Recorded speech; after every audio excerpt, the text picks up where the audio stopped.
사사기 전체의 구조를 보면 하나님의 사람이 죽은 후 하나님의 사람 여호수가 죽은 후라고 사사기를 우리가 시작하는 것을 볼 수 있습니다.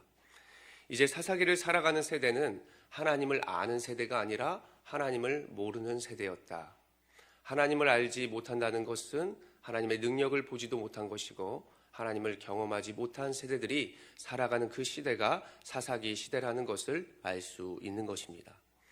사사기 2장 10절에는 이렇게 말합니다. 그 세대의 사람도 다 그 조상들에게 돌아갔고 그 후에 일어난 다른 세대는 여호와를 알지 못하며 여호와께서 이스라엘을 위하여 행하신 일도 알지 못하였더라.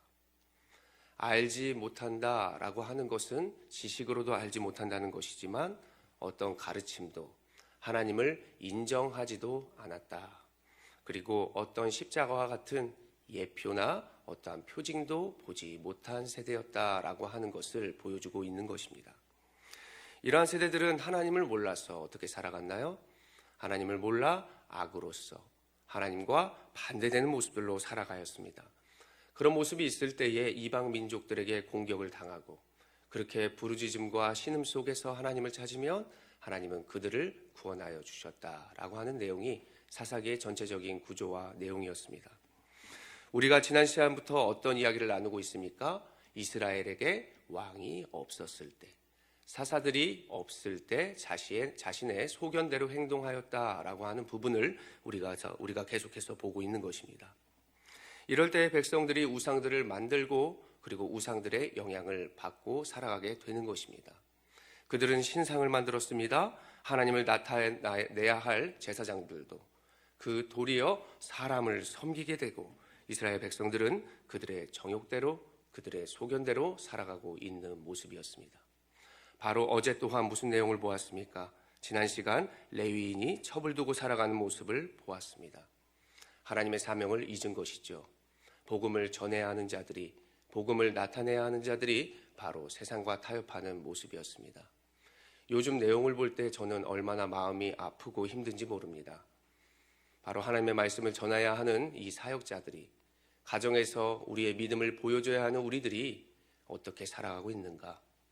우리가 이 말씀을 통해서 우리 자신을 온전히 돌아보는 또 오늘 하루의 시작이 되기를 원합니다. 그의 이 작은 누림이 나 하나쯤이야 정말 좀만 더 하는 모습을 우리는 어제 살펴보았습니다. 그렇게 점점 커져가고 욕심을 내다가 자신이 돌아가야 할 때를 놓치게 되는 것이죠. 하나님의 시선보다 자기의 소견대로 나아가니 하나님의 말씀보다 자기의 뜻이 앞서다 보니 이러한 모습이 나타나게 되었습니다. 우리는 무엇을 위하여 살아가고 있습니까? 무엇을 위하여 이곳에서 예배하며 교회를 섬긴다고 하십니까? 우리가 우리의 정욕대로 소견대로 우리의 힘과 능력으로 교회에서 예배하고 섬기는 모습은 결코 하나님의 기쁨이 될 수 없습니다. 레위기 21장에는 제사장에 대해서 이렇게 말하고 있습니다. 여호와께 속한 제사장은 부정한 여인을 아내로 둘 수 없습니다. 그런대로 레위인은 어떻게 살아갔습니까? 바로 그 법을 어기면서 첩을 내가 되돌려 받아야겠구나 라고 하는 소유로 생각하여서 그 첩을 그 자신이 아내였던 사람을 찾아 나서게 된다는 것이죠. 레위인은 하나님을 알리고 모범이 되어야 하는 자였습니다. 세상에 취해 정신을 못 차리고 있었다는 것을 어제 살펴본 것입니다. 그가 나에게 쓴 소리라도 하나님의 말씀을 따라 그것을 내가 나의 모습을 점검하는 도구로 삼아야 하는데 그 하나님의 말씀은 나와 먼 것이구나. 그의 모습은 하나님의 말씀보다 앞서 있었습니다. 누가 어떠한 이야기를 해도 들리지가 않고 세상의 소리와 내가 듣고 싶은 말만 듣는 모습, 이러한 모습에 취해 있었다는 것이죠. 내가 하나님을 따라 살아가야 하는 모습임에도 불구하고 세상을 살아가다 보니 나도 먹고 살아야지, 나도 조금만 누려야지, 이 정도를 하고 충전한 후에 하나님의 말씀대로 살아야지 라고 그는 생각했을 것입니다. 그런데 조금씩 일을 미루고 조금씩 내가 누리고 타협하다 보니 그가 그 자리에 앉게 되고 그 장인이라는 사람의 그 속삭임에 눌러앉아 자신이 나아가야 할 때를 놓쳤다라고 하는 모습을 우리는 어제 생각해 볼 수 있었다는 사실이죠. 첩의 아버지의 환대와 즐거움에 취하다가 이제는 결국 레위인은 첩과 종과 함께 뒤늦게 이제는 자신의 집으로 향해 나아가는 모습이 오늘 나타나고 있습니다. 그들이 떠나는 길 밤은 깊었습니다. 아무도 그들을 초대하거나 그리고 환대하는 모습들은 없었습니다. 그곳에서 내가 죽지는 않을까? 이 추위에서 내가 강도들을 만나진 않을까? 그 레위인은 불안감에 휩싸이고 있었습니다. 그러다가 한 노인을 만나게 되죠. 에브라임 출신 한 노인이 그들 앞을 지나가게 되었습니다. 레위인은 그를 놓칠 수가 없었습니다. 그래서 그가 이렇게 대답하는 것이죠.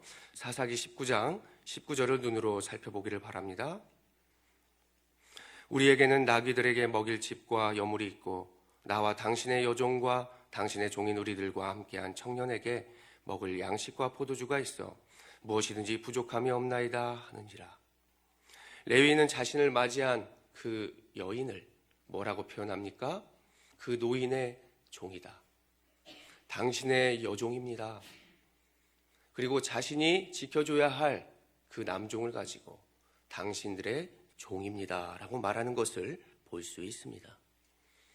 불편하고 힘든 자리를 어떻게든 모면하기 위해서 자신이 지켜줘야 할 그들을 당신의 종입니다 라고 이야기하는 그 어리석음과 그리고 그 무지함을 보게 되는 것입니다.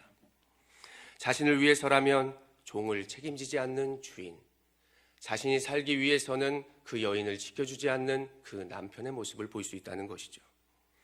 이 모습은 지극히 개인적이고 말씀을 떠나 살아갔던 그 레위인을 보여주고 있습니다. 그 죄인의 간절함에 말씀을 떠난 그 모습에도 노인은 그들을 맞이해 줍니다. 자신의 집에 들여 모든 것을 친히 감당해 주겠다.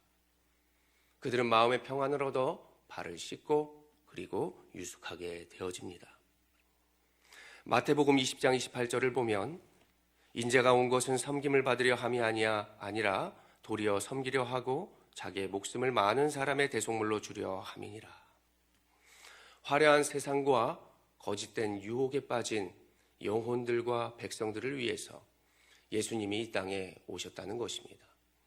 그런데 어떤 모습으로 오셨는가? 나의 유익, 나의 만족, 나만 살기 위해서 나아가는 모습이 아니라 섬김, 그리고 낮아짐, 많은 사람들의 목숨을 위해서 자신을 희생하셨다라고 성경은 이야기하고 있는 것입니다. 그분이 보여주신 것은 자신만의 유익이 아니라 내가 모두를 위해서 내 자신을 아끼지 않겠다. 나에게 하나님이 주시는 말씀을 남에게 주는 말씀이 아니라 나에게 적용시켜서 내가 하나님의 사랑을 전해야지, 내가 온전히 낮은 자리로 섬겨야지, 열심으로 내며 나아가야지 라고 하는 마음을 우리는 가져야 할 줄로 믿습니다. 이 세상은 나의 유익과 나만을 위해 배불리 먹는 삶입니다. 우리가 이 모습을 쫓아 살아가니 나에게 더 있어야 된다, 더 누려야 된다, 더 벌어야 된다, 이런 모습들이 우리에게 많이 자리 잡고 있습니다. 우리가 얼마나 더 먹어야 우리가 배부를 수 있을까요? 우리가 얼마나 더 벌어야 내가 많이 벌었다고 생각하여서 남에게 베풀 수가 있을까? 이런 것들을 우리가 오늘 생각해 봅니다.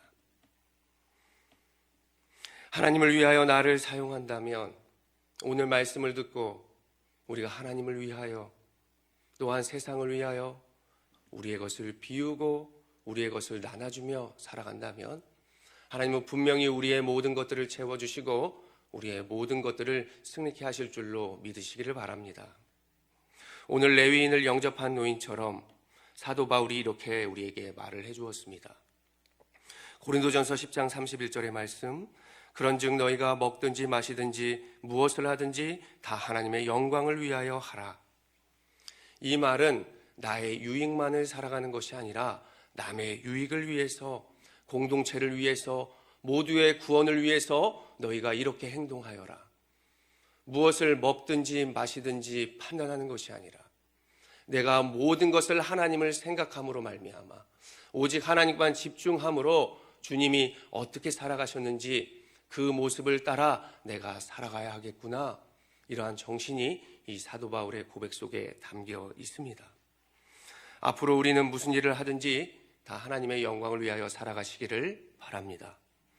내가 나를 비우고 하나님을 섬기고, 그리고 우리가 내 자신의 유익이 아니라 남에게 사랑을 주고 남에게 베푸는 삶으로 살아갈 때 하나님은 분명히 우리의 모든 것들을 채워주시고 인생의 승리의 과정으로 나아갈 수 있도록 분명히 축복과 은혜를 더하여 주실 것입니다. 기도하겠습니다. 거룩하신 하나님 아버지, 우리가 복음을 알려야 하고 복음을 전해야 하는 이 레위인을 바라보면서 우리 인생의 목적과 우리의 삶을 돌아봅니다.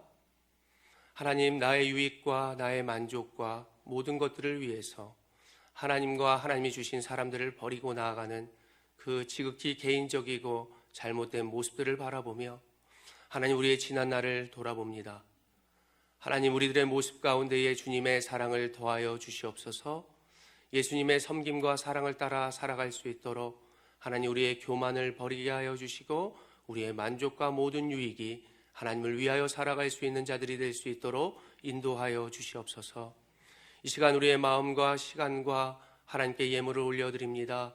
하나님, 우리의 진심을 받아주셔서 하나님의 사람으로 온전케 하여 주시고 주님의 능력으로 살아갈 수 있는 우리들이 되게 하여 주시옵소서. 감사하여서 감사 예물을 올려드립니다. 늘 응답하신 하나님께 감사드리며 하나님, 모든 일터와 사업장 위에 하나님의 지혜와 명철함으로 살아갈 수 있도록 인도하여 주시고 하나님, 1,000번째 헌금으로 하나님께 내어드립니다.